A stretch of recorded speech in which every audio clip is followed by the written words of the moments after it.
At 9 o'clock, we got two 9 o'clock games on Friday. And Friday has been, can we talk about how Friday has been a surprising treat for football? Normally, Friday games aren't great, but basically the entire season, we've had at least one really good Friday game. Last week, we were treated to two really great ones in Washington, Rutgers, and Virginia Tech, Miami. Virginia Tech, Miami arguably being the game of the week on a Friday.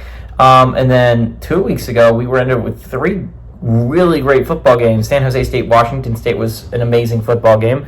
But Syracuse, Stanford, and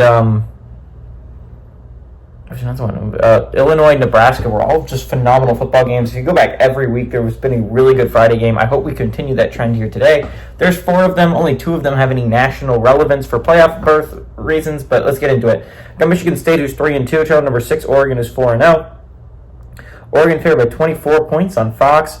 Aiden Chillis has gone 76-135, third for 1,058 yards, 5 touchdowns, 8 interceptions. K'Ron Lynch-Adams had 58 carries for 306 yards and a touchdown, and Nick Marsh had 13 catches for 262 yards and a touchdown. Dylan Gabriel has gone 110-135, thrown for 1,192 yards, 9 touchdowns, 1 interception. Jordan James had 64 carries for 386 yards and 4 touchdowns, and Tez Johnson had 33 catches for 311 yards and 4 touchdowns. Oregon is 4-3 against Michigan State all time. Last game did go to Oregon in 2018. The home team is 6-0.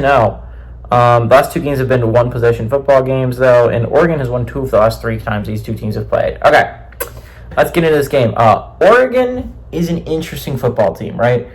You would have liked them to slip up early if you were another college football team because they weren't playing their best football early. We knew that it was a team that had some people transfer in, right?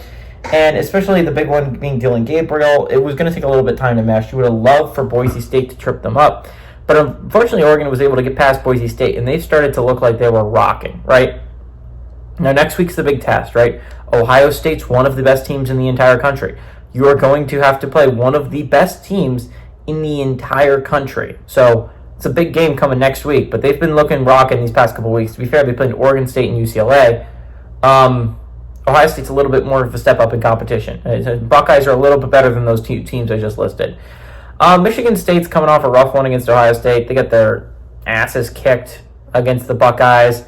It's Friday, so maybe Friday magic happens for Michigan State. There's been some weird things happen on Friday. I didn't expect Virginia Tech to almost beat Miami last weekend, but we almost got that. So it's like weird things have happened on Friday nights this year. I don't think it's going to be that weird. Oregon's a much better football team. To be fair, there's a chance for a little bit of a look-ahead game here maybe because you have the Ohio State game next week, but you're coming off a bye. You should be prepared for Oregon. Michigan State got their asses handed to them last week against Ohio State. I expect something similar here. Oregon's favored by 24 for a reason. I like Oregon to win and cover at home.